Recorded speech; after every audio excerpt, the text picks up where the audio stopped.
13 de setembro, gravando aula 14, Ética e Psicanálise, com o grupo 10 de formandos da psicanálise. Então, nosso tema de hoje é bastante importante, e é importante o espaço que vocês estão chegando agora. Quem já está em dia com as suas atividades, em dias com seus trabalhos, a partir desse módulo, estará habilitado a começar a trabalhar com paciente piloto.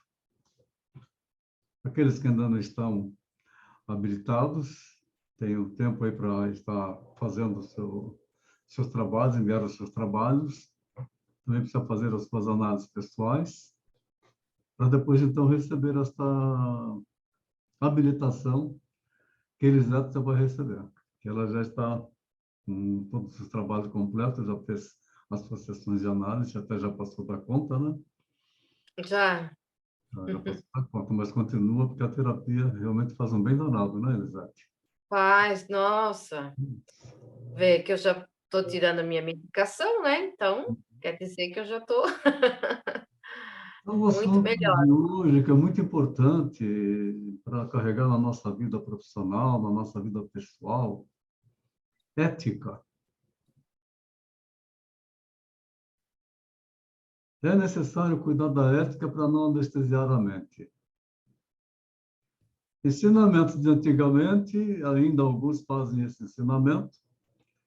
Quando a criança comete um erro, é a palmatória, né? Ainda tem isso. A pancada, o castigo. Mas nós podemos pensar que tudo isso é normal. E aí eu pergunto, o que é normal e anormal?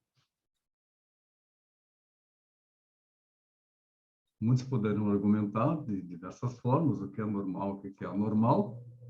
Então, nós vamos realmente deixar isso bem claro. O que é uma coisa e o que é outra.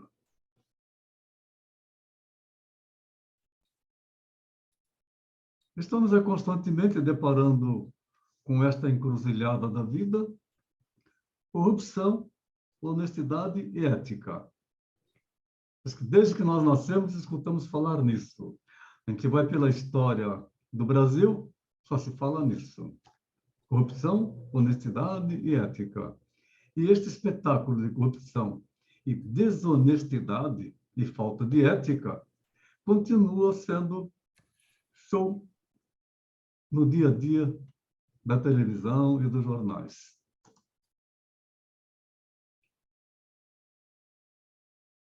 Então, minha gente, o estudo da ética, ele é tão dinâmico e profundo quanto a ciência que nós estudamos até agora e que vamos continuar estudando. Ética é uma ciência de conhecimento. A ética é enriquecida a cada dia. E ela se torna mais completa e necessário o seu conhecimento.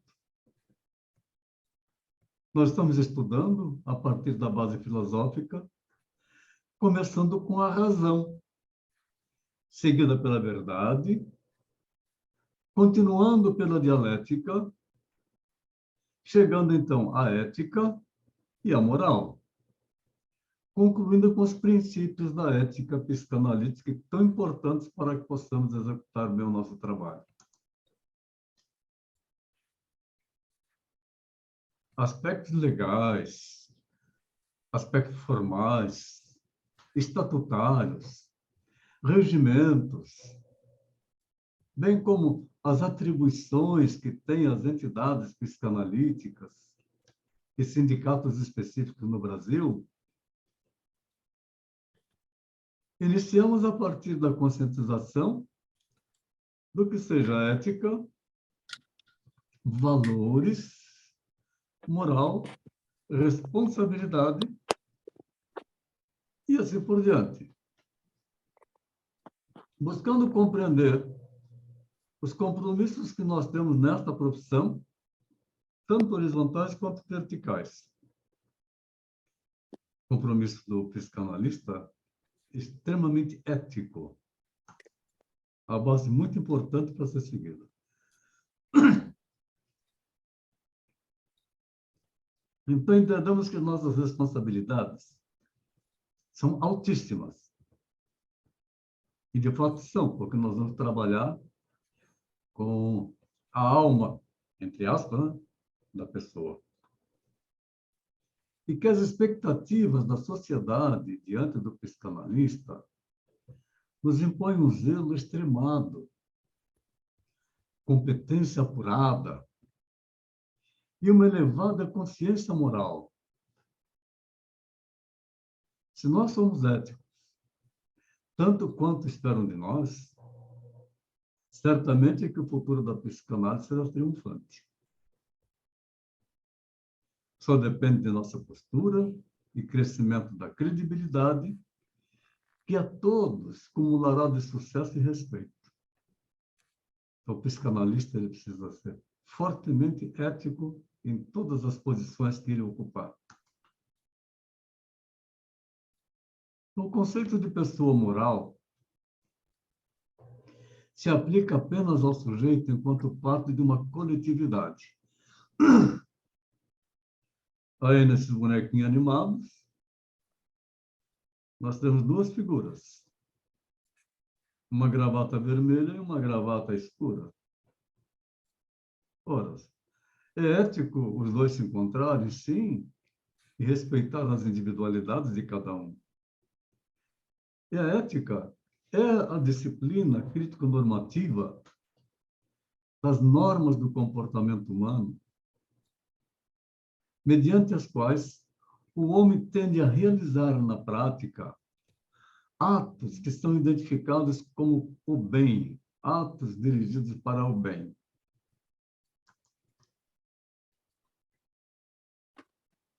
E aí temos que ver a questão da psicanálise e a legalidade, onde vários questionamentos, quantas polêmicas já se ocorreram nesse país e no mundo todo. Alguns que se intitulam aí reguladores da psicanálise, outros que se intitulam como formação de doutorado em psicanálise, outros se intitulam como bacharelado em psicanálise. Nós vamos entender isso bem claro. Os projetos de regulamentação da psicanálise como profissão, com o estatuto legal, esses vieram de pessoas, a Gabi está chegando, vieram de pessoas ou grupos que desconhecem a nossa formação. Deixa eu marcar a presença da Gabriela. Gabi. Então, isso que é interessante. Vários projetos fizeram tentando fazer regulamentação, aqueles que tentam se apossar da psicanálise, criando uma suposta regulamentação na internet, eles desconhecem a nossa formação extremamente ética, o estilo de nossa transmissão e prática. Nenhum desses projetos foi aprovado pelo Congresso e muito menos pela comunidade psicanalítica, que tem se posicionado publicamente contra qualquer tipo de regulamentação ou mesmo regulação da psicanálise, porque, por princípio, a psicanálise é livre. Se ela for regulamentada, ela deixa de ser psicanálise. Se ela tiver regras para seguir, também deixa de ser a psicanálise. A regra básica da psicanálise é o conhecimento e o respeito pela pessoa que está lá na sua frente. Professor, pode Sim. interromper? Por que o senhor disse que ela deixa de ser psicanálise? Porque vão querer regulamentar, vão mexer, de repente, na essência da psicanálise? A regulamentação, você tem que se submeter a determinadas normas. Sim. A regulamentação, você se submete a um conselho que vai dizer para você o que você pode e o que você não pode fazer. Uhum. Ah, entendi. E a Daí entra as emoções. psicanálise é liberdade, senão você fica Uhum. aprisionado. Não existe padrão e nem tabela para psicanálise. Cada caso é um caso, totalmente diferente. Entendeu agora por quê? Entendi.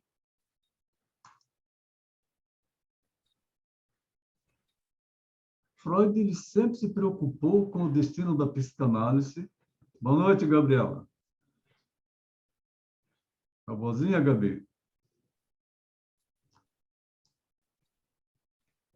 Não consigo te ouvir, mas você me ouve, né? Não estou ouvindo? Não estão me ouvindo? Ah, agora sim, agora sim. Que bom. Que bom você aqui conosco. Seja bem-vinda.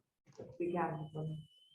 Então, Freud sempre se preocupou com o destino da psicanálise depois da sua morte, pois pressentia que o futuro do que havia descoberto não estava garantido. Desde o começo, ele soube avaliar a violência das oposições que estava destinado a provocar, devido ao caráter chocante, subversivo e inovador da psicanálise, e que até hoje ainda é chocante para muitas pessoas. Quando, em 1909, ele viajou para os Estados Unidos, para uma série de conferências na Universidade de Clark, em Worcester, Massachusetts, ele tinha consciência do mal-estar que provocaria. Com ironia, ele comentava com seus companheiros de viagem: eles não sabem que nós estamos levando a peste. E interessante a coincidência agora que nós temos este laço, link com os Estados Unidos, em Massachusetts. É. Em virtude dessas características, a psicanálise sofreu desde os seus primórdios várias tentativas de desmoralização, críticas, oposições ou desvirtuações do seu corpo teórico, da sua prática clínica, como também de domínio da psicanálise. A psicologia, tempos atrás, ela se achava dona da psicanálise. Há psicólogos que não têm um conhecimento avançado e que pensam que a psicanálise pertence à psicologia, no entanto, ela não entende nada de psicanálise. E não é nada disso. Hoje já mudou bastante, porque a gente vem fazendo essa divulgação, não só eu, como também outros colegas no Brasil todo. E aqui que teve uma rejeição muito grande, assim que eu cheguei, que eu me apresentei como psicanalista, hoje o nosso nome corre dentro do curso de psicologia como uma escola de formação de psicanálise.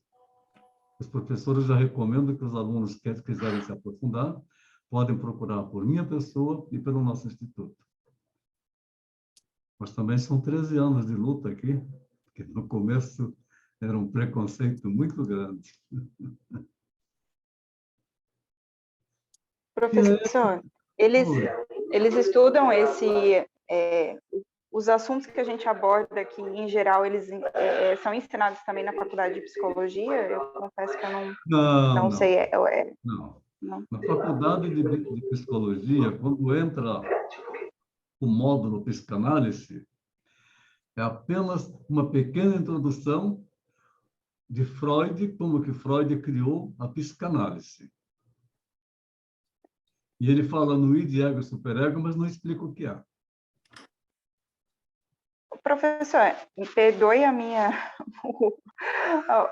pergunta leiga, né? Mas a psicologia, ela surgiu após Freud ou já existiam estudos anteriores? Não. A psicologia, ela surgiu logo em seguida. É porque ele foi o médico que descobriu que o corpo tinha uma mente, né? Que Mas ela é existia independente. algo fora do físico, né? A psicologia, ela é a lógica da psique, é comportamento. Isso aí, a medicina da época aceitou. Mas a psicanálise não é a lógica, não é a consciência. A psicologia é a consciência. E a psicanálise é inconsciente. Na época, a medicina não admitia que existia o inconsciente. Aliás, nem sabiam. Quem criou o inconsciente foi Freud. Daí que provocou esse escândalo todo, né? Ficou claro? E os afetos, né? Claro, ficou claro. Obrigada por responder. De nada. Vanessa, eu quero falar o seguinte, fique à vontade para falar. E, por gentileza, não precisa pedir desculpas, ficar cheia de dedos. Aqui é aberto para todo mundo. Fica bem à vontade. Não, é que o senhor está explicando, né? Normalmente a gente guarda a perguntinha ali para o final. Não tem problema, pode interromper, porque lá no final, depois a gente junta o que tiver. Tá bom, querida? Tá bom, obrigada. À disposição. Então, a finalidade dos códigos morais é reger a conduta dos membros de uma comunidade, código moral, de acordo com os princípios de conveniência geral, para garantir a integridade do grupo e o bem-estar dos indivíduos que os constituem. Assim, o conceito de pessoa moral se aplica apenas ao sujeito enquanto parte de uma coletividade. Se ele muda de coletividade, qual é a moral da outra coletividade?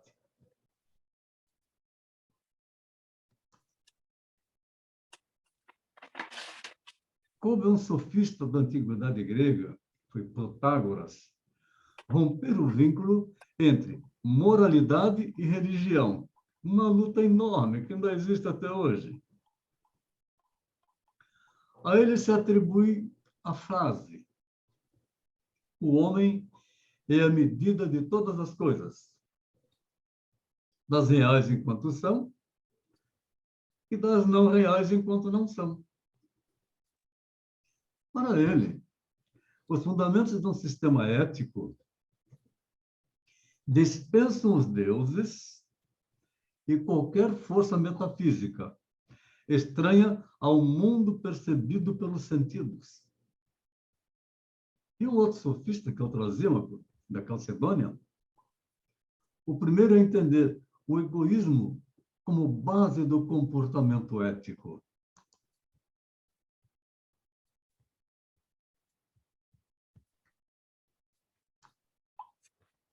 Nós temos, portanto, que analisar o objeto e ramo da ética. Três questões surgem nos diversos momentos da evolução da ética ocidental, que é a nossa. Os juízos éticos seriam verdades ou apenas traduziriam os desejos de quem os formula? Praticar a virtude implica benefício pessoal para o virtuoso, ou pelo menos tem um sentido racional? Qual é a natureza da virtude, do bem e do mal? Diversas correntes do pensamento contemporâneo, intuicionismo, positivismo lógico, existencialismo, teorias psicológicas sobre a ligação entre moralidade e interesse pessoal, realismo moral e tantas outras, se detiveram nessas questões. Como resultado disso, ficaram delimitados os dois ramos principais da ética: a teoria ética normativa e a ética crítica ou metaética.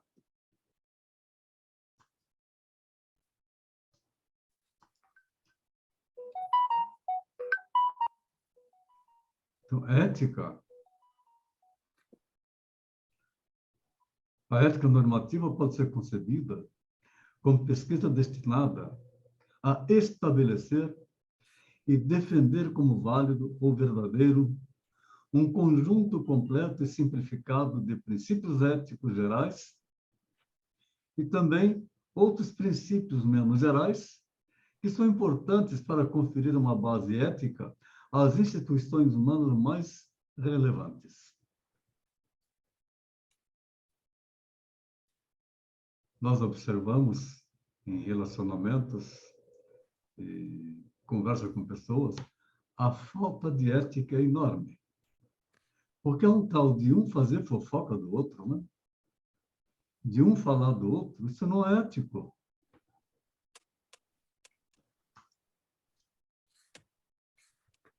A metaética trata dos tipos de raciocínio ou de provas que servem de justificação válida dos princípios éticos e também de outra questão intimamente relacionada com as anteriores. A do significado, lembra da semiologia? Significado dos termos e seus significantes. Predicados, enunciados éticos. A metaética está para a ética normativa, como a filosofia da ciência que está para a ciência. Quanto ao método, a teoria metaética se encontra bem próxima das ciências empíricas. Tal não se dá, porém, com a ética normativa, que são normas específicas. A ética normativa pergunta: o que eu devo fazer? A metaética pergunta: o que é o bem? Como posso diferenciar o certo do errado? Questiona o que é o certo, o que é errado. Buscando entender a natureza das propriedades e julgamentos éticos.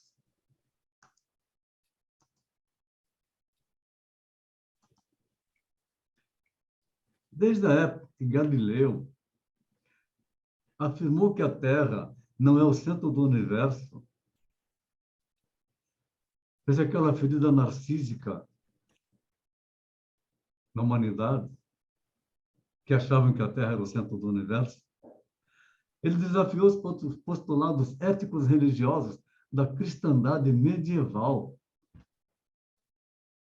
São comuns os conflitos éticos gerados pelo progresso da ciência, especialmente nas sociedades industrializadas do século XX, quando começou realmente a ter a parte de industrialização.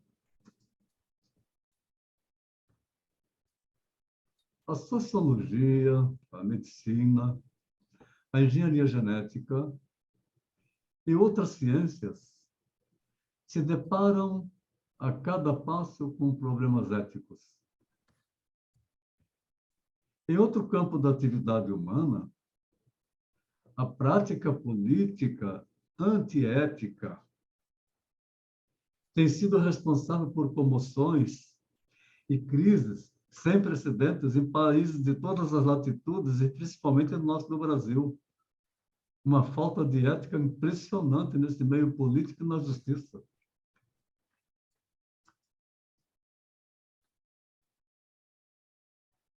Eles têm que entender bem o que é a razão e os vários sentidos de uma palavra. A filosofia realiza como conhecimento racional da realidade natural e cultural de um povo, de uma cultura, das coisas e dos seres humanos. Dizemos que ela confia na razão e que hoje ela também desconfia da razão. Mas não dissemos o que é a razão, apesar de ser ela tão antiga quanto a filosofia.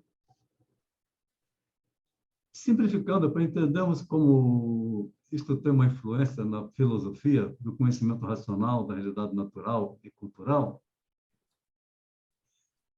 vamos ver, realidade gaúcha. A cultura gaúcha, o culto que eles têm às tradições gaúchas, que ainda cultuam os chimangos e os maragatos. A cultura nordestina, que cultua o Padim Cícero,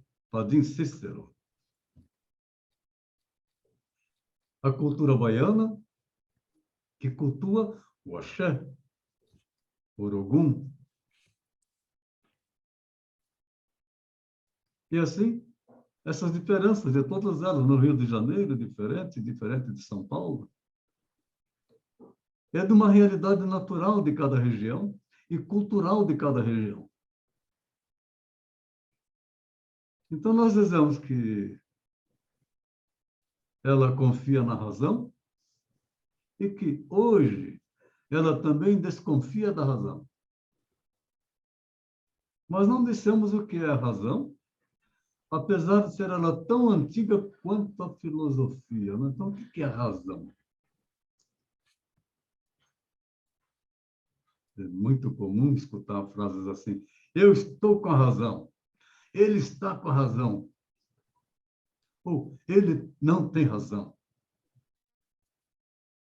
Pouco se escuta falar eu não tenho razão. Mas falar ele não tem razão, sim, aí é mais fácil. Isso para significar que nos sentimos seguros de alguma coisa ou que sabemos com certeza alguma coisa, quando na realidade nós não temos certeza absoluta de nada. Também dizemos que no momento de fúria ou de desespero, alguém perde a razão. Interessante. Alguém perde a razão no momento de desespero, de fúria, porque entra numa disputa, se torna adversário. Quando usa aquela metáfora do jogo de tênis. Como se a razão fosse alguma coisa que se pode ter ou não ter, possuir e perder, ou recuperar. Como na frase famosa, agora está lúcida, recuperou a razão.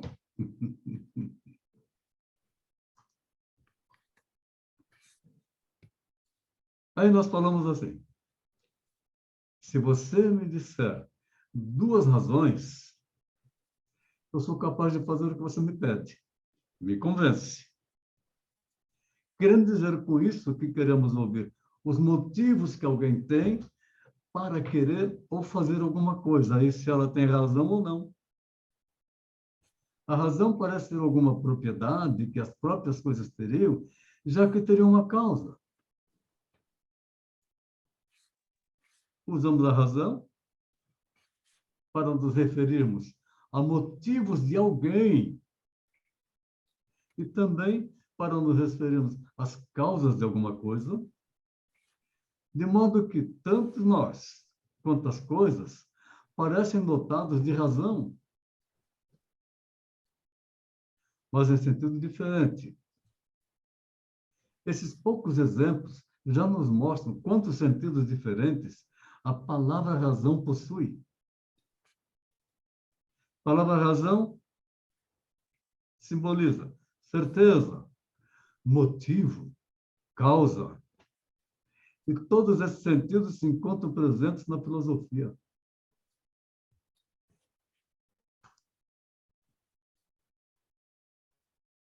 A célebre frase de Pascal, filósofo francês do século XVII, o coração tem razões que a razão desconhece. Assim dizem as pessoas apaixonadas, não é? Que cometem as suas loucuras. É coisa do coração. Nessa frase, a palavra razões e razão não tem o mesmo significado, indicando coisas diversas. Razões são os motivos do coração, enquanto razão é algo diferente do coração. Este é o nome para as emoções e paixões. Enquanto razão é o nome relativo à consciência intelectual e moral.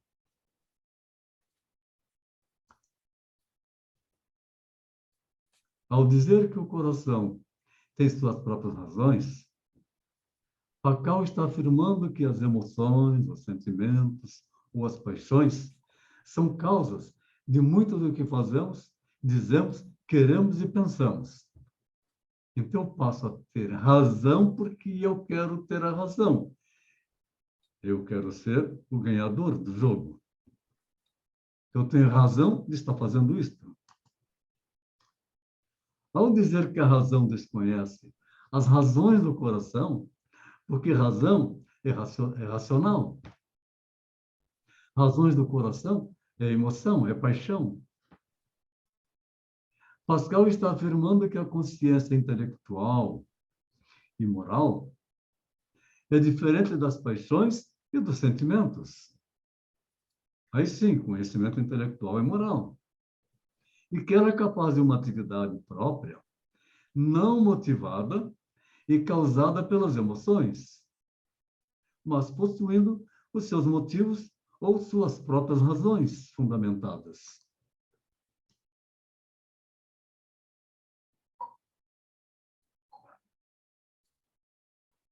Então, por identificar razão e certeza, a filosofia, que é um ramo muito interessante para a gente aprender, afirma que a verdade é racional.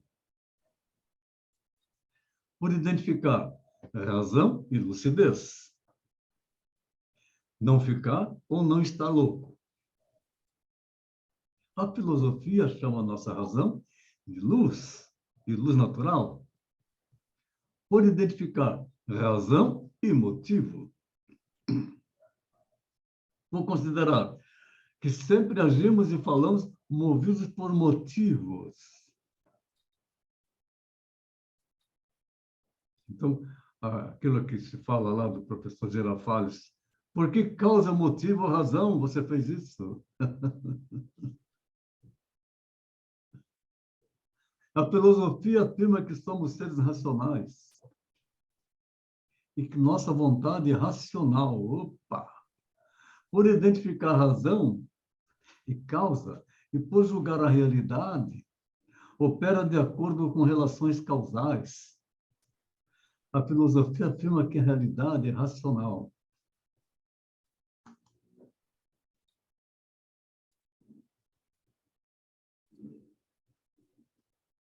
Na cultura da chamada sociedade ocidental, essa palavra razão se origina de duas fontes. A palavra latina ratio e a palavra grega logos. Estas duas palavras são substantivos derivados de dois verbos que têm um sentido muito parecido em latim e grego. Logos vem do verbo legein, que quer dizer contar, reunir, juntar, calcular. E ratio vem do verbo reor, que quer dizer contar, reunir, medir, juntar, separar, calcular. É praticamente a mesma coisa, não é?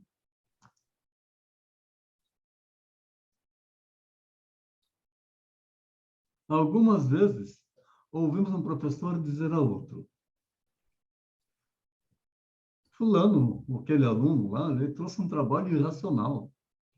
Era um caos, uma confusão incompreensível. Já o trabalho de Beltrano era uma beleza, claro, compreensível e racional. Então, vejamos isso. Aqui, a razão ou racional significa clareza das ideias, ordem, resultado do esforço intelectual da inteligência,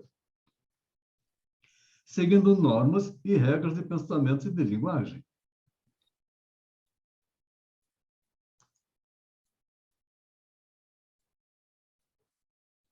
Por isso, logos, ratio ou razão, significam pensar e falar ordenadamente. É a razão de tudo. Com medida e proporção. Com clareza e de modo compreensível para outros. Assim, na origem, razão é a capacidade intelectual para pensar e se exprimir correta e claramente, para pensar e dizer as coisas tais como elas são.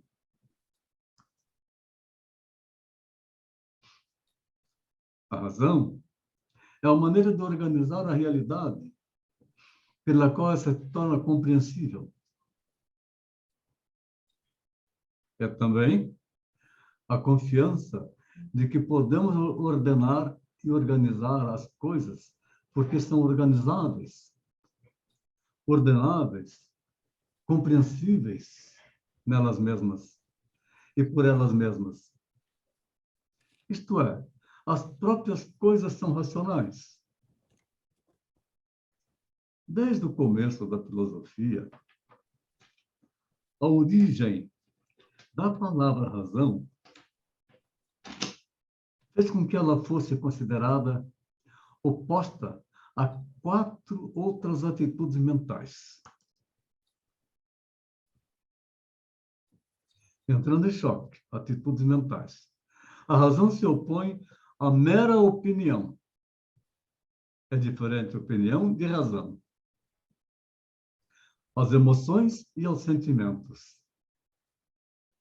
As paixões, que são cegas, caóticas, desordenadas, contrárias umas às outras. Ora dizendo sim a alguma coisa, ora dizendo não a essa mesma coisa. Como se não soubéssemos o que queremos e o que as coisas são. A razão é vista como atividade ou ação intelectual e da vontade, oposta à paixão ou passividade emocional. As pessoas costumam dizer assim, mas eu amo de paixão. Já misturou as bolas. E aí ele tem razão, ele quer encontrar uma razão, porque ele ama de paixão. Misturou tudo. Então, saber enxergar o mundo, tanto por um prisma lógico, quanto subjetivo, é essencial para o seu sucesso pessoal e profissional. Isso para cada um de nós, para todas as pessoas. Enxergar o mundo tanto por um prisma lógico quanto subjetivo. Ele é essencial para o sucesso pessoal e profissional também, para que possamos resolver bem as coisas.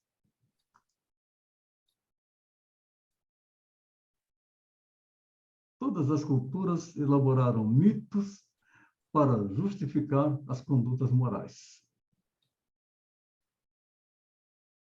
Na cultura ocidental, familiares à figura de Moisés, ao receber no Monte Sinai a tábua dos 10 mandamentos divinos.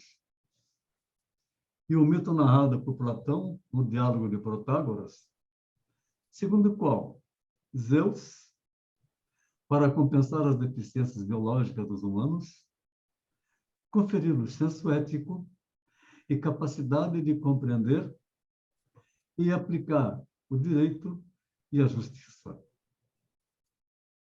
Grupos praticam o direito e a justiça dentro da sua razão.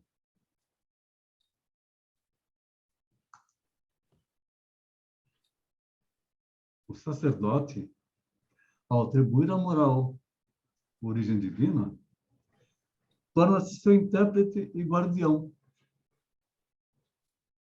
O vínculo entre moralidade e religião se consolidou de tal forma que muitos acreditam que não pode haver moral sem haver religião. Segundo esse ponto de vista, a ética se confunde com a teologia moral.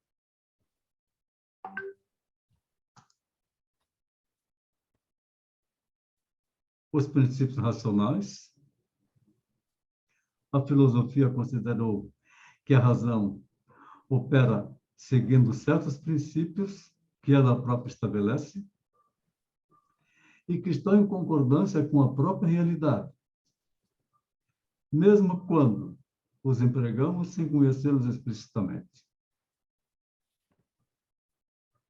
O conhecimento racional obedece a certas regras ou leis fundamentais que respeitamos até mesmo quando não conhecemos diretamente quais são e o que são. Muitas leis nós não conhecemos, leis fundamentais, e nós respeitamos. Quando não conhecemos e que precisamos fazer alguma coisa, precisamos perguntar: está legal? Nós a respeitamos porque nós somos seres racionais. E porque são princípios que garantem que a realidade ela é racional.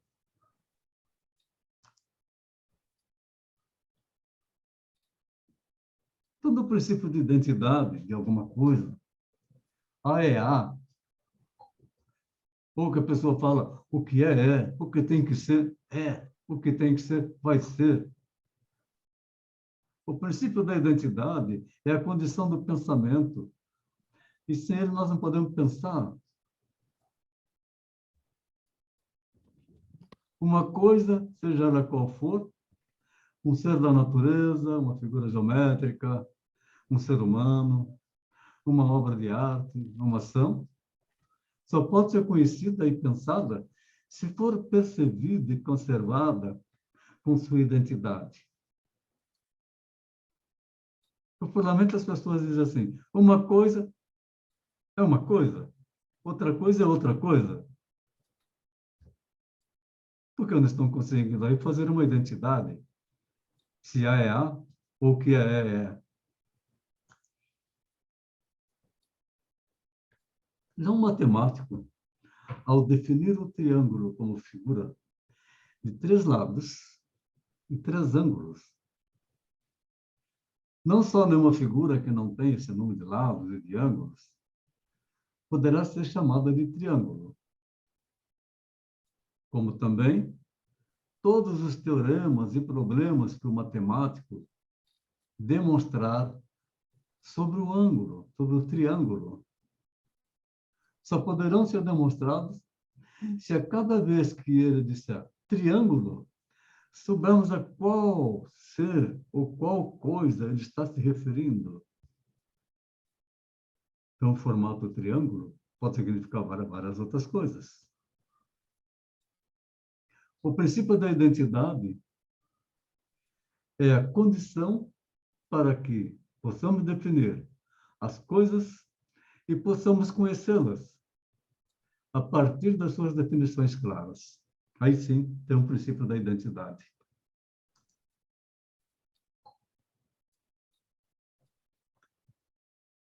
Temos que analisar um pouco sobre o princípio da não contradição, que também é conhecido como princípio da contradição, cujo enunciado é A é A, e é impossível que seja ao mesmo tempo e na mesma relação, não há. Assim, é impossível que a árvore que está diante de mim seja, não seja uma mangueira. Que o cachorrinho de Dona Filomena seja, não seja branco.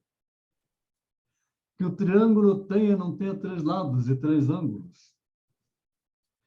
Que o homem seja e não seja mortal. Que o vermelho seja e não seja vermelho. E assim por diante.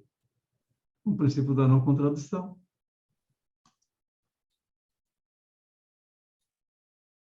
Sem o princípio da não contradição, o princípio da identidade não poderia funcionar. Como não? O princípio da não contradição afirma que uma coisa ou uma ideia que se negam a si mesmos se autodestroem, desaparecem, deixam de existir. Afirma também que as coisas e as ideias contraditórias são impensáveis e impossíveis.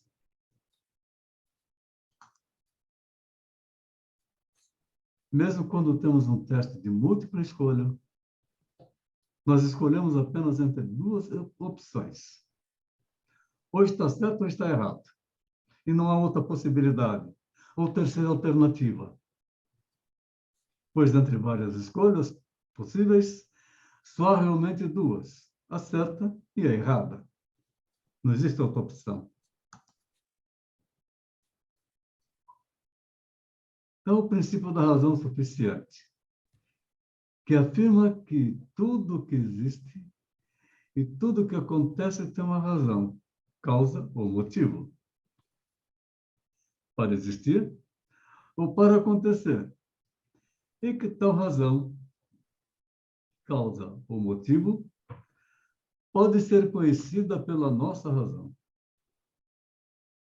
O princípio da razão suficiente costuma ser chamado de princípio da casualidade, para indicar que a razão afirma a existência de relações ou de conexões internas entre as coisas, entre fatos, ou entre ações e acontecimentos. Para que ele possa ampliar esta ideia de razão, porque esta ideia de razão até aqui constitui o ideal da racionalidade criado pela sociedade europeia ocidental, que sofreu alguns abalos profundos desde o início do nosso século. Um primeiro abalo veio das ciências da natureza, mais precisamente a da física, e atingiu o princípio do terceiro excluído. A física da luz, ou óptica, descobriu que a luz tanto pode ser explicada por ondas luminosas desse século passado, quanto por partículas descontínuas. Isso significou que já se podia dizer ou a luz se propaga por ondas contínuas, ou se propaga por partículas descontínuas, como exigiria o princípio do terceiro excluído. Mas sim que a luz pode se propagar tanto de uma maneira como de outra.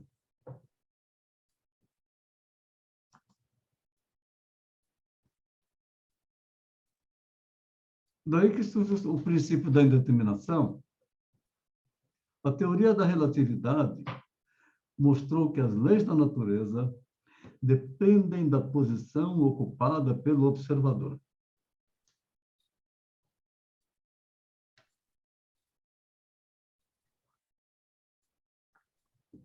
Isto é, pelo sujeito do conhecimento. E, portanto, para um observador situado fora do nosso sistema planetário, a natureza poderá seguir leis completamente diferentes. De tal modo que o que é o espaço e o tempo para nós poderá não ser para outros seres, se eles existirem, que nós não conhecemos, em toda essa galáxia imensa, da qual nós fazemos parte. Mais de uma galáxia, várias outras galáxias. Daí que não podemos afirmar que tudo é como que uma coisa é absoluta. Eu tenho absoluta certeza. Será? A geometria que seguimos pode não ser a que tenha sentido no outro sistema planetário, a questão geométrica. O que pode ser contraditório para nós poderá não ser para habitantes de uma outra galáxia e assim por diante. Como o que é contraditório para nós pode não ser contraditório na Índia, não ser contraditório para o japonês, não para o chinês. E da mesma forma que é contraditório para eles lá, não é contraditório para nós.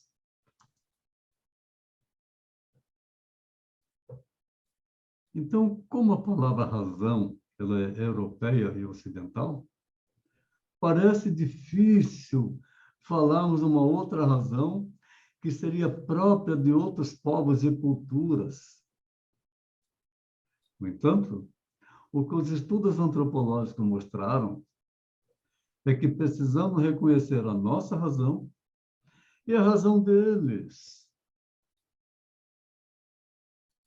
Quando a gente passa a dominar isto com mais tranquilidade e com muita ética, eu tenho a minha razão, mas como que será a razão dele?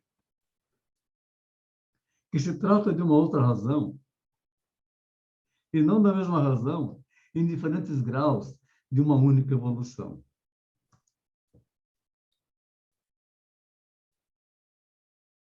A indeterminação da natureza, pluralidade de enunciados para um mesmo objeto,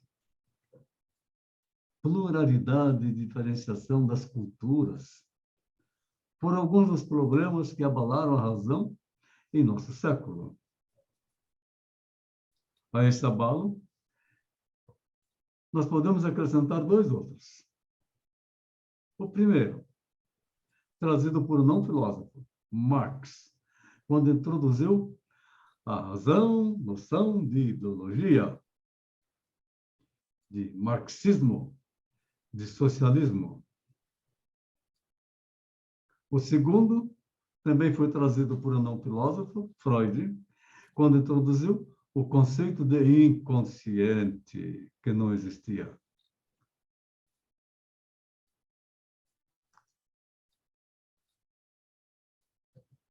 Então, fatos como estes, as descobertas na física, na lógica, na antropologia, na história, na psicanálise, levaram o filósofo francês Merleau-Ponty a dizer que uma das tarefas mais importantes da filosofia contemporânea deveria ser a de encontrar uma nova ideia de razão, uma razão alargada, na qual pudesse entrar os princípios da racionalidade, definidos por outras culturas e encontrados pelas descobertas científicas.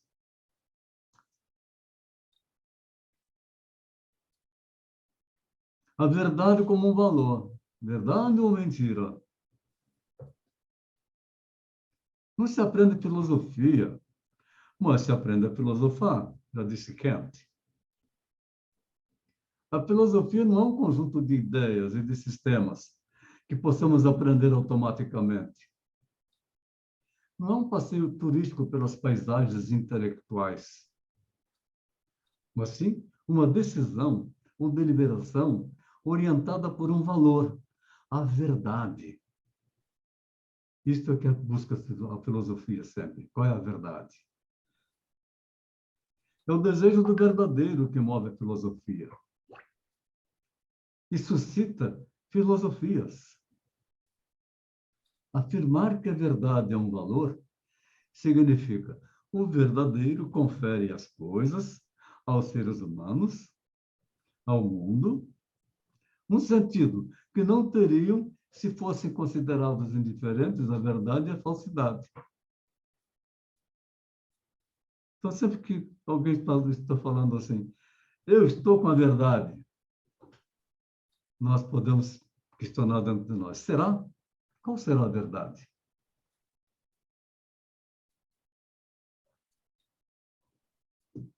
Constantemente nós somos bombardeados pelos noticiários, pelas redes sociais, com verdades que são mentiras e com mentiras que são verdades. Então, o psicanalista precisa aprender a neutralizar e desenvolver seu aspecto filosófico, que nós não sabemos qual é a verdade. Qual é a verdade de cada ser humano?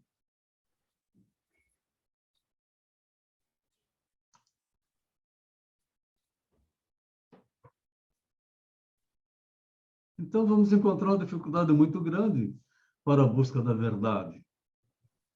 E quando tratamos de pessoas, nós não vamos ficar filosofando qual é a verdade para ela.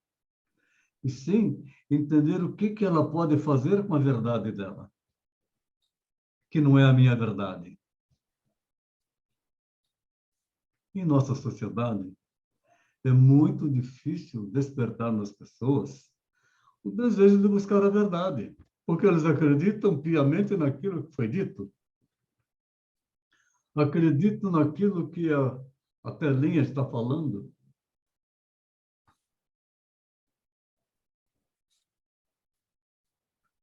Pode parecer paradoxal que assim seja, pois parecemos viver numa sociedade que acredita nas ciências que fluem por escolas.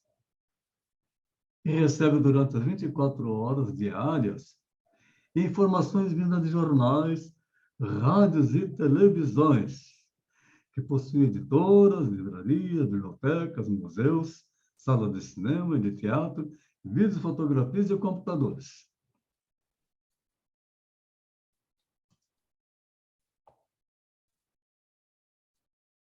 A propaganda nunca vende um produto dizendo o que ele é e para que serve. Ela vende o produto rodeando de magias, atiçando o id, o desejo, o prazer. Vende o produto rodeando de magias de belezas, de saúde, bem-estar, de poder, dando-lhe qualidades que são de outras coisas. A criança saudável, o jovem bonito, o adulto inteligente, o idoso feliz, a casa agradável e assim por diante, produzindo um eterno faz de conta. A gente vê essa propaganda esparramada por aí para tudo quanto é canto, principalmente quando se fala nos empréstimos consignados. Coloca lá um casal de idosos sorrindo com aquela cara de felicidade. Aí nós vamos verificar o que acontece com aqueles idosos que entraram nessa história de pegar empréstimos consignados, estão no maior dilema, no maior sufoco.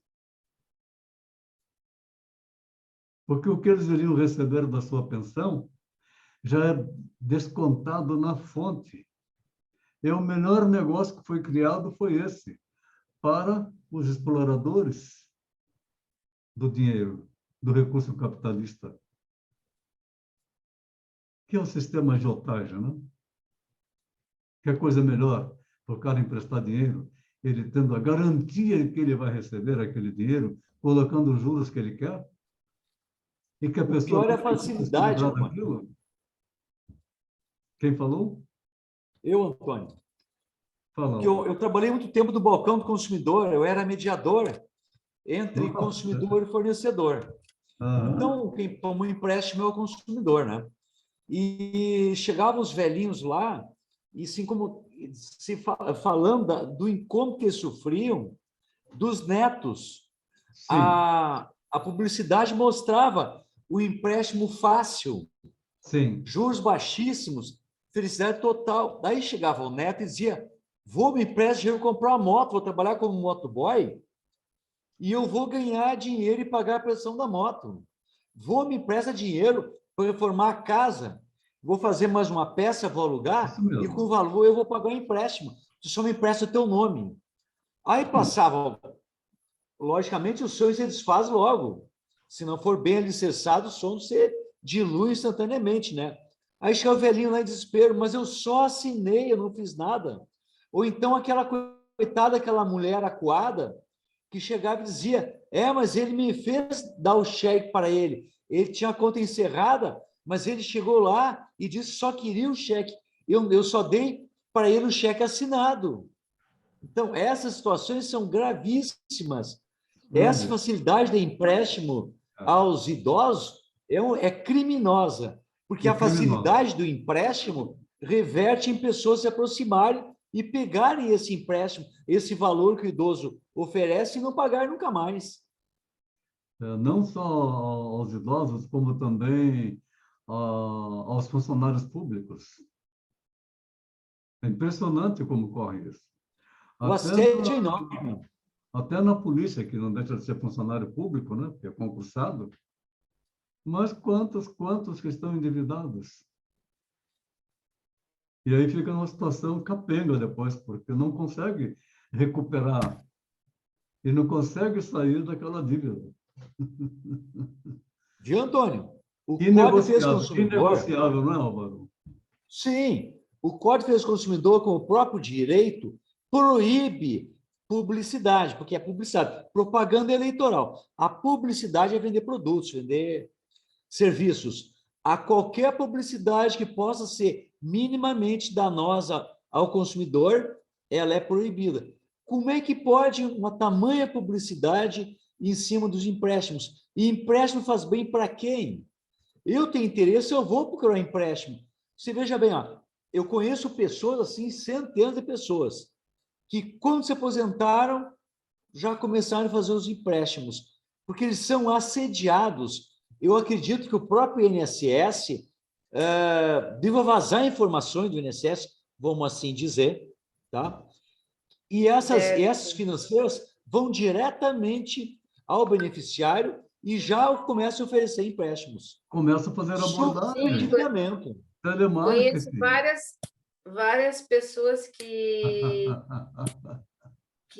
estavam se aposentando, nem tinham sido chamados pelo INSS e Já recebendo.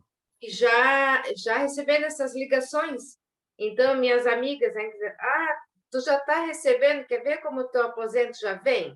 É só tu começar a receber telefonema Até já para escrevi um empréstimo, artigo né? sobre isso, que há Empréstimo não é bom para ninguém, a não alguns ser para anos quem atrás, empresta. Álvaro? Oi? Alguns anos atrás, eu saindo aqui da clínica, da Clinipão, aqui em Itajaí, eu fui atravessar a Avenida Marcos Condas, duas moças bonitas, muito bem vestidas, de boa fala, vieram falar comigo. O senhor já deve ser aposentado. Então, agora, chegou a hora do senhor poder realizar seus sonhos. Olhei para Opa! ela assim, né? Olhei para ela assim. Maravilha! Oba, oba, oba, o que vai sair daí? Já sexualizei, né? Botou o ID e ativa. É. Não, o sonho de você poder fazer uma viagem, então tem um empréstimo consignado com juros baixíssimos. Meu Deus do céu, abordando na rua. É ético? Não é ético. É moral? É legal, mas não é ético. Também não é Isso é moral. legal. Muito É mais moral. impressionante, né? Então, essa confusão que a gente tem que trabalhar muito para a gente poder entender a diferença de ética e de moral. O que é a moral de um lado, o que é a moral do outro lado. E o que é ético e o que não é ético. Muito legal, Álvaro. Muito boa abordagem. É uma outra dificuldade para o desejo da busca da verdade, vem da atitude dos políticos, nos quais as pessoas confiam, ouvindo seus programas, suas propostas, seus projetos, enfim, dando-lhes o voto e vendo-se depois ludibriadas. Não só porque não são cumpridas as promessas, mas também porque há corrupção, mau uso do dinheiro público, crescimento das desigualdades e das injustiças, da miséria e da violência. Quando se fala de política, eu costumo dizer assim, é só vocês olharem para o Chaves que vocês vão entender como é que é o político. Vocês olham para mim agora que eu vou fazer como o Chaves faz. Sim. Não.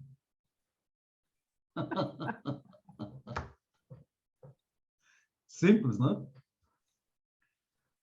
Nós vamos aí nas campanhas políticas agora, e vimos na campanha a presidência, antes dessa última presidência, na anterior, onde o ex-governador de São Paulo disputou a presidência com a Dilma, né? E o que ele dizia? Eu vou vender o Aero Lula. E hoje ele é o vice na chapa do Lula. Que moral! Existe moral aí? E professor, não sei se meu áudio está saindo aí. A Gabriela. Sim, Gabi. Ele falou assim também, não pode usar a imagem dele contra ele. Eu achei um sarro ele falar aquilo. Você não pode usar a minha imagem no meu áudio, né? Eu falando contra ele agora. Então... Mas ele tem uma razão para fazer isso, né? E não é a nossa razão, né? É o egoísmo, né, dele. Mas eu vejo assim, então, que a ética sempre tem que andar com a verdade, né? A ética tem que andar A junto busca com a dos verdade. benefícios próprios. A razão dele E o que nós estamos vendo aí no cenário de agora, que felizmente dia 2 de outubro vai terminar esse espetáculo, porque ele enoja a gente que tem determinados valores, né? desacredita, né? Por É falta da muito, verdade, é muito desacredita. difícil, é muito difícil. Então, nós não entramos em debate, não vamos discutir questões políticas e nem partidárias. Cada um tem a sua escolha. Então, somente isso. Aí é ser ético.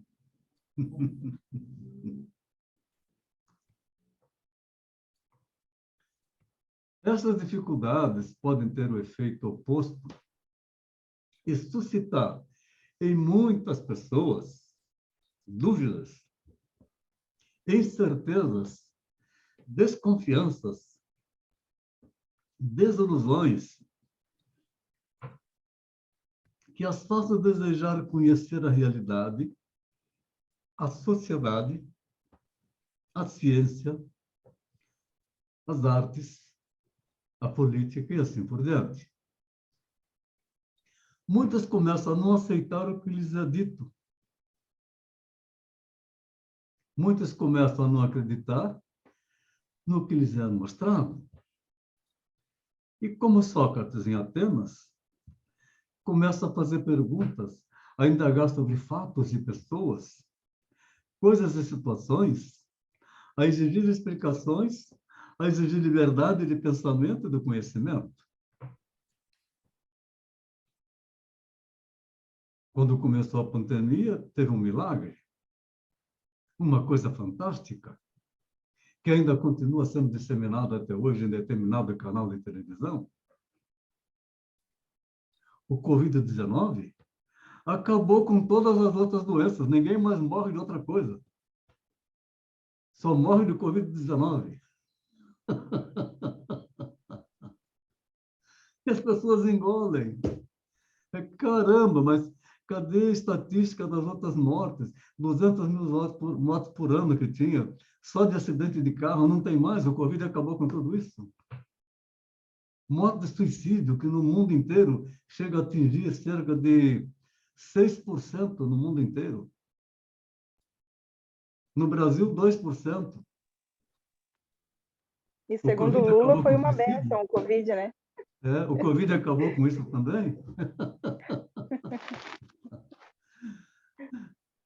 Então, a gente começa a pensar, né? Pô, mas, caramba, onde é que está a verdade? Eu não sei qual é a verdade.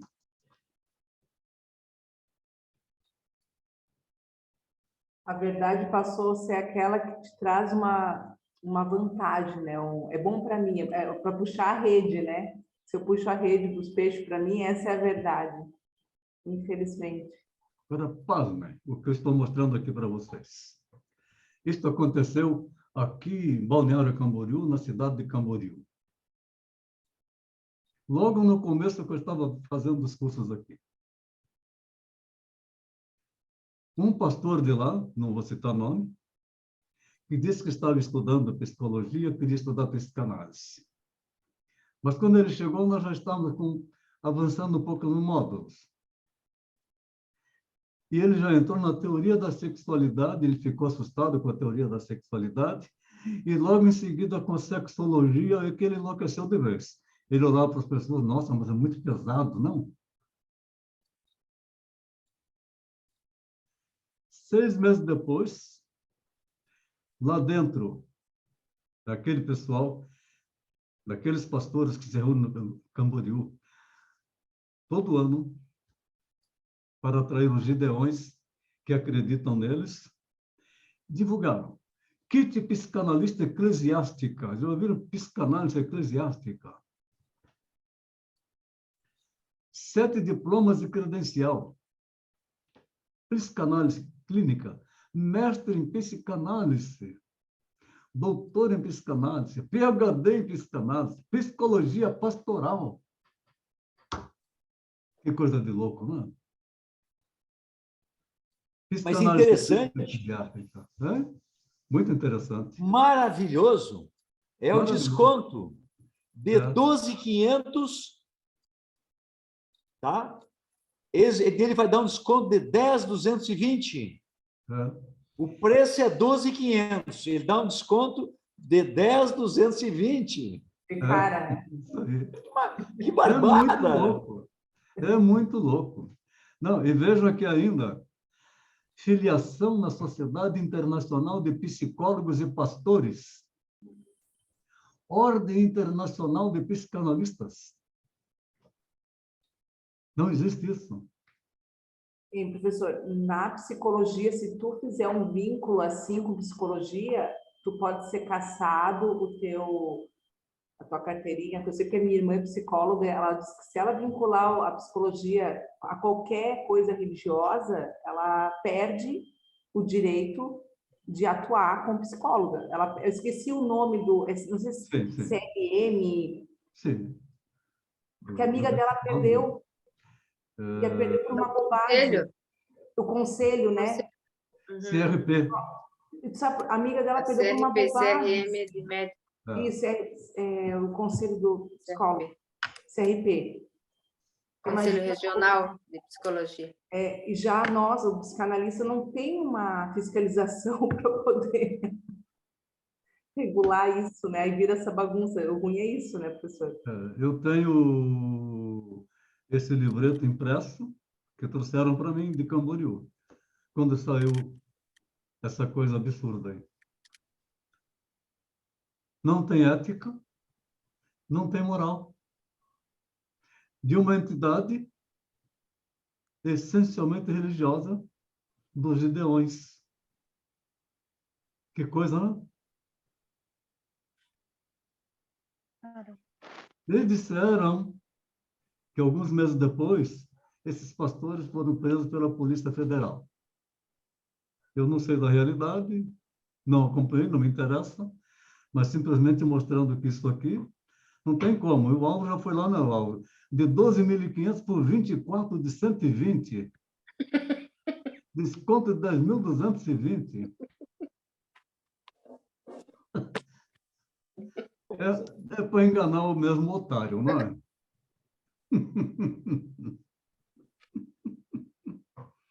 Coisa de louco. Nós podemos, assim, minha gente, dessa maneira, distinguir dois tipos de busca da verdade. O primeiro é o que nasce da decepção, da incerteza e da insegurança. E, por si mesmo, exige que saiamos de tal situação readquirindo certezas. O segundo é o que nasce da deliberação ou decisão de não aceitar as certezas e crenças estabelecidas, de ir além delas e de encontrar explicações, interpretações e significados para a realidade que nos cerca. Esse segundo tipo é a busca da verdade na atitude filosófica. Ainda falando de coisas desse tipo, a psicanálise ela foi perseguida pela psicologia antiga, não atual, durante muito tempo. E vários processos foram realizados. Quando eu comecei a minha caminhada aqui, eu dei uma entrevista numa TV religiosa que durou 1 hora num domingo. Uma psicóloga desinformada, lá de Navegantes, juntou o material que eu tinha, fez uma denúncia no Ministério Público, e eu estou um dia lá no meu apartamento, atendendo uma pessoa, tocou meu telefone, eu atendi, é da Polícia Federal, o senhor é o fulano de tal? Sim, sou eu mesmo. O senhor está intimado a vir para uma oitiva, porque o senhor está envolvido num processo crime. Caramba! Processo crime, Polícia Federal, denúncia no Ministério Público, crime de falsidade ideológica. Caramba! Enquanto não chegou o dia que eu fui lá para fazer essa oitiva, eu não dormi sossegado. E eu estava com pessoas lá conversando. Imagina, eu não podia falar para eles o que estava acontecendo. Aquele impacto todo que eu recebi e as pessoas ali tratando de assuntos de lazer, de amizade. E como não transmitir? Não consegui transmitir. Tive que engolir aquele seco, me esforçar para poder continuar no assunto que nós estávamos tocando. Como se nada tivesse acontecido. Que aí, quando o cara me falou, você tem que ir lá na delegacia da Polícia Federal, em Itajaí, na terça-feira, às 9 horas da manhã, procurar doutor fulano de tal. Então, legal, eu vou sim, terça-feira. Ah, terça-feira, então, às 9 da manhã, estarei lá. Mas dentro, estava tudo tremendo, né? Que negócio que é esse? Aí, juntei todos os documentos, provando a minha legalidade, a minha capacidade de trabalho, e fui lá para a oitiva. Na oitiva, quem faz a oitiva são 2 estagiários formandos do direito. Não era uma acusação deles, eles queriam que eu fui acusado como falsidade ideológica. E seria crime e eu seria preso. Então, depois que eu expliquei tudo, aí um deles me perguntou, mas por que será que essa psicóloga fez isso? Eu falei para eles, pode ser que ela tenha um problema anal. Eles caíram na risada. Como é que é? É assim, a fase anal, ela acarretou tudo para ela. Caíram na risada. Aí depois me convidaram para fazer uma palestra na Faculdade de Direito. Eu ia dizer, já ganhou 2 alunos ali, né? Ficaram se interessar.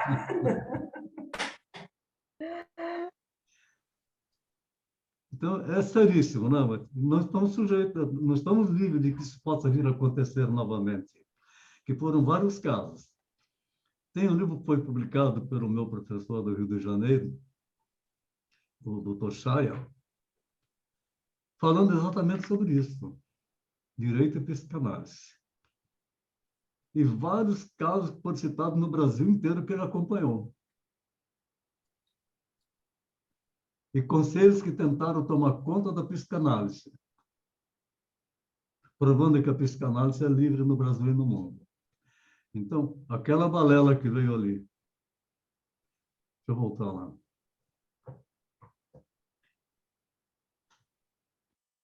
Filiação em Sociedade Internacional de Psicólogos e Pastores, Ordem Internacional de Psicanalistas.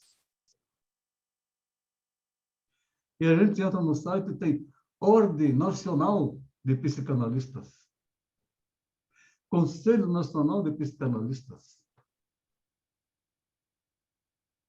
Em Santa Maria, tem doutorado em psicanálise. Só que eles diferenciam psicanálise humanística. O que não é doutorado é nunca aquilo lá.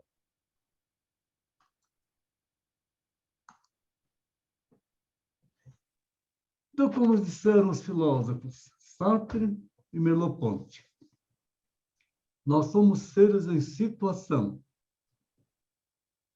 E a verdade está sempre situada nas condições objetivas em que foi alcançada.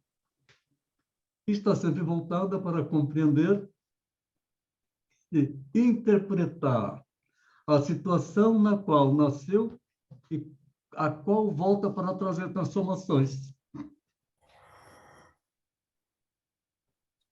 Nós escolhemos o país, a data, a família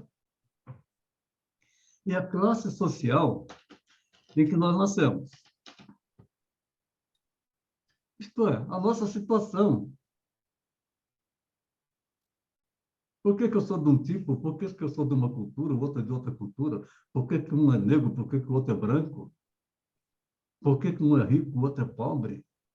Por que que um é trabalhador, o outro é vagabundo? Por que que um é religioso e o outro é ateu?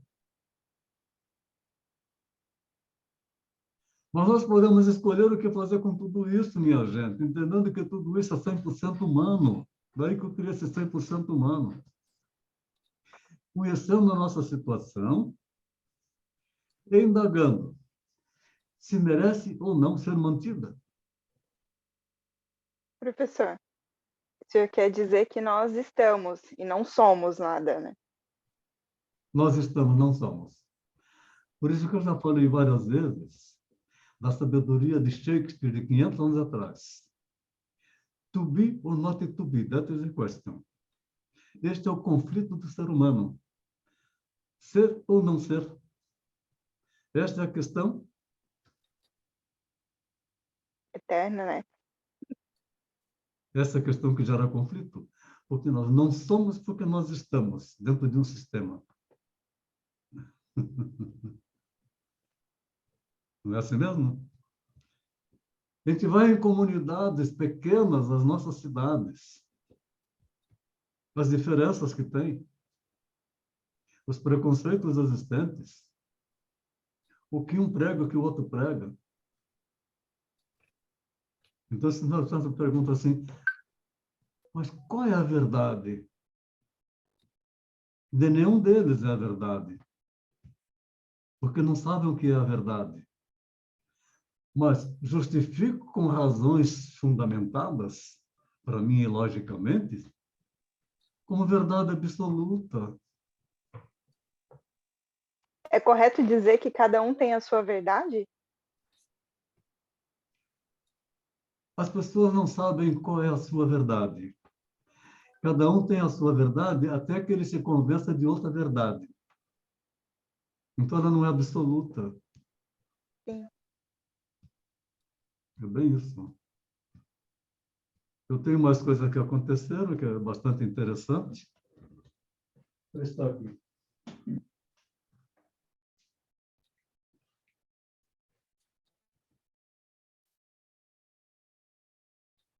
Dá para ver? Foi meu aluno.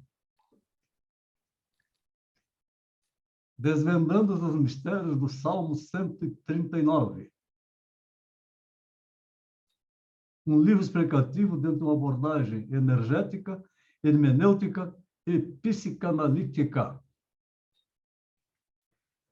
E lá dentro ele cita coisa da psicanálise que ele veio estudar comigo, colocando meu nome como autor naqueles textos.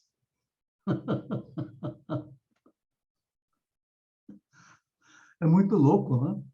Sem me falar nada. Veio me dar de presente como se estivesse dando um baita de um presente.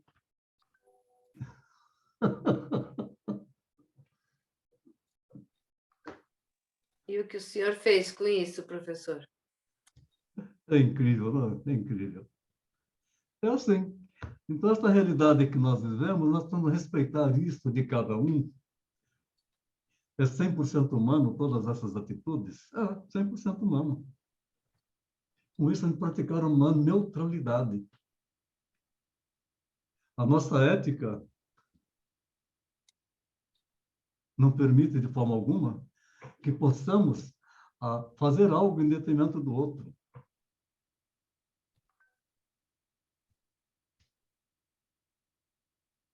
O ético, o não ético, é aquilo que nós somos quando estamos olhando. E aquilo que nós fazemos quando ninguém está vendo. É. É bem isso, né? Muito bem, minha gente. Deixa eu voltar aqui, faltou um slide. Ih, pulou. Ele parou. Tá. Eu estava dizendo para vocês nesse último slide, uma boa noite. Muito obrigado pela participação. O nosso encontro será depois da manhã. 19h45 estarei enviando os slides, aliás, enviando o link para a gente começar a nossa aula. Eu agradeço bastante a presença de vocês, a contribuição que já fizeram nas suas colocações durante a nossa fala, e estou à disposição para ouvir seus comentários e perguntas, dizendo que pode perguntar qualquer coisa que eu vou responder. E já sabem qual é a resposta, né? Eu não sei. E é 100% humano. E é 100% humano. E o que é do outro não me pertence. Pertence a mim aquilo que eu acredito, aquilo que eu faço. Não o que o outro faz, o que ele acredita.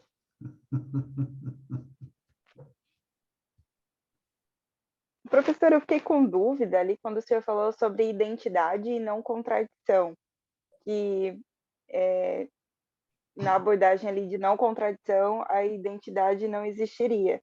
O senhor consegue tirar essa dúvida? Eu fiquei confusa.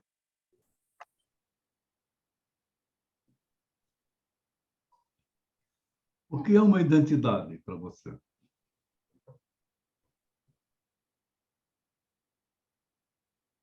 Eu ia dizer que é quem sou, mas eu diria é como estou até o momento agora.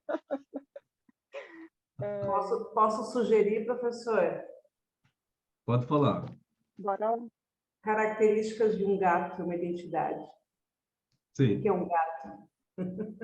O bebezinho está aqui no meu colo. Sim. É uma identidade, não tem como alterar. Tem a orelhinha, tem o rabo, tem as 4 patinhas. Uhum. Se vier diferente, já não é mais um gato. Uhum. É amor. Então, Vanessa, eu não tenho resposta absoluta. É necessário que você crie dentro de você Uhum. a sua compreensão a respeito de tudo isso. Porque eu não sou dono da verdade. Eu ensino a psicanálise com os valores psicanalíticos que nos foi traduzido de Freud.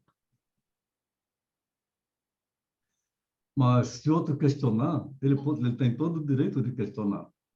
Mas eu não vou questionar o que ele está fazendo. As atitudes dele não me pertencem. Entendeu? Para dar resposta à sua Entendi. colocação. Entre o contraditório e o não contraditório. Muita coisa, às vezes, nos parece contraditória. Mas para outra pessoa não é contraditória. E daí? Eu lembrei até de um filósofo brasileiro, né, Mário Sérgio Cortella, que tudo que ele diz no final ele coloca, será? Tipo, a frase é maravilhosa. Você lê e E fala, não, é verdade. será? Aí ele bota um será? É Isso. bem por aí, né? Tem pessoas aí com exemplos maravilhosos para te praticar. Eu também sempre faço essa pergunta para mim, depois que me fala alguma coisa, eu fico imaginando. Às vezes eu não falo na hora, porque eu não vou polemizar. Eu penso, será? Um sorriso, bola para frente. Sócrates também diz, né? Quanto mais sei que não sei. Sim. Você está com uma paciente na sua sala e ele falando um monte de coisas. Você pode pensar dentro de você um pensamento seu que faz uma pergunta: o que será que realmente ele quer dizer? Ele não está dizendo o que ele precisa dizer. Por isso a análise se estende por muito tempo.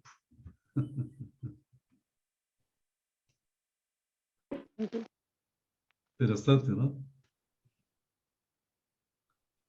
Recentemente comecei a tratar de um executivo,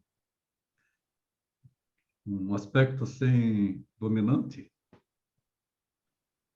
vendedor de seguros de vida, muito bom, por sinal, o tipo de seguro de vida que ele tem. Boa fala, bem treinado, já fiz vários treinamentos, vários cursos, PNL e tudo mais. Mas ele nunca tinha feito sessões de análise.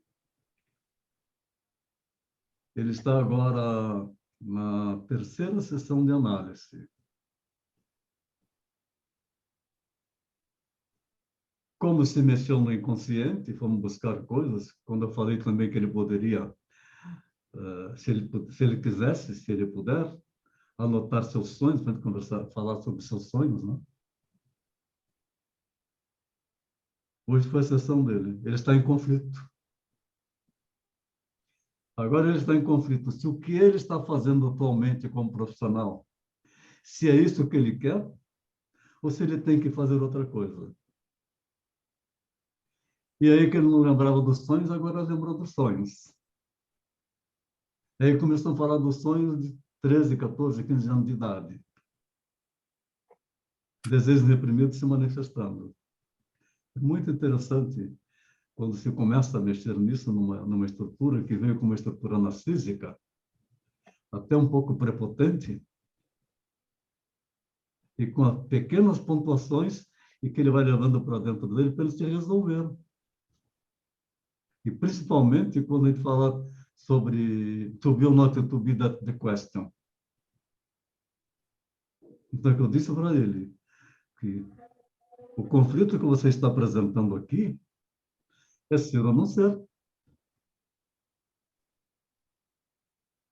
Então, você está vivendo esse conflito. E realmente está. Aí agora ele entrou em conflito. Agora entrou em parafuso. E aí vai, aí continua. Aí daqui a pouco começa a encontrar a solução. Algo mais?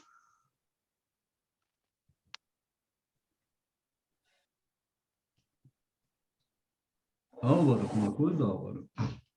Olha, Antônio, a aula inteira eu posso assistir a aula depois de algumas vezes, eu começo a assistir a aula de outros ângulos. Com certeza. Dessa aula, eu tirei uma linha, sintetizei, trouxe para mim, e do meu mundo eu, vamos dizer assim, ó, eu esculpi ela para colocar na minha obra. Eu quero compartilhar com vocês. Para mim tem todo sentido. E o feedback sempre é interessante. A minha frase, tá? A frase da aula diz o seguinte: a verdade provém da divergência, não da convergência. Quando você tem ideias opostas, você pode chegar a alguma verdade. Agora, se o outro cede, não quer me incomodar, tal, não há verdade aí. Uhum. Isso aí, muito, muito legal. Bem, bem filosófico. Na Excelente, verdade, vem do processo de reflexão, né? Pois é, mas pode Se não tem perceber. reflexão, se não tem Não reflexão, tem não se resposta. encontra a verdade, né? E ela pode ser Mas a verdade momentânea, vem mesmo de conflitos internos. né? E ela pode ser momentânea. Exato. E se a tua cabeça não tem conflitos, tá tudo tranquilo. E será que tu tem a verdade? Agora, quando tu passa a questionar as tuas próprias verdades, que nem aconteceu com esse corretor de seguros, ele começa a ver outras possibilidades. Sim, isso mesmo. A coisa impressionante é como isso funciona. E na entrevista hoje, que ele está em São Paulo, fez online, ele chora, que ele sentiu vontade de chorar. Ele não chorava. Legal. Não chorava e nem sonhava. Legal, né? Que estava mascarando muita coisa, está mascarando muita coisa da vida dele que não está resolvida. Estava anestesiado e Quando? não sabia. Que foi, Lisete? Estava anestesiado, uma vida morna, né? E não sabia. Só ia fazendo, né? Eu não sei Agora se ele estava começou. anestesiado ou não. Enfim, ele estava apresentando, portanto, um conflito dentro dele na fala dele aqui. Isso eu falei para ele. Estou vendo um conflito dentro de você. Começou a mexer. Então, agora que ele está vendo esse conflito dentro dele, aí vem todas essas emoções, começa a vir sonhos, começa a vir um monte de pensamentos. para ele poder trabalhar e esclarecer realmente o que ele é. Sim. Isso é o trabalho da psicanálise. A pessoa se resolver.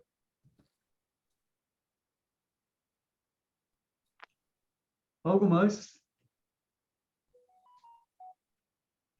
Aí, falando de ética, esses casos éticos que eu conto aqui, porque vocês são formandos em psicanálise, eu já formado em psicanálise, somente entre psicanalistas e aula.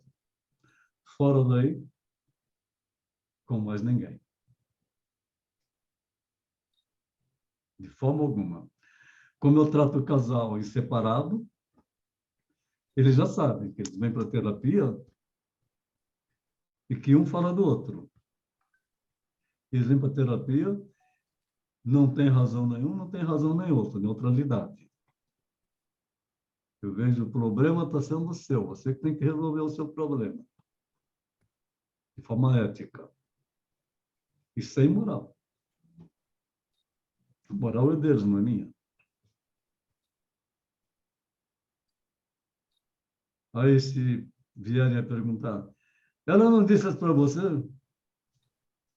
Pergunta para ela, não para mim.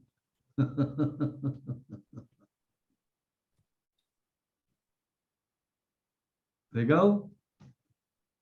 Mais alguma coisa?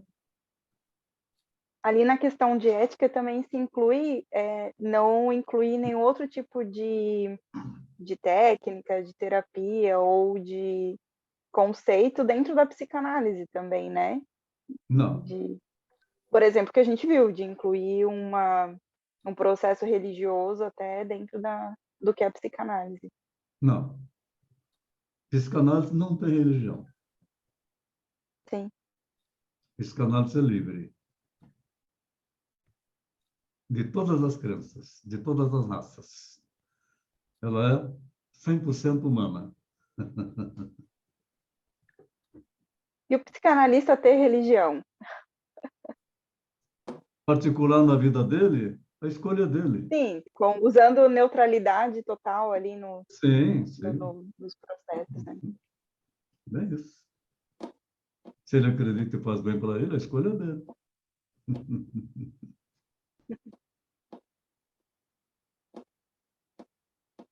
Fechou?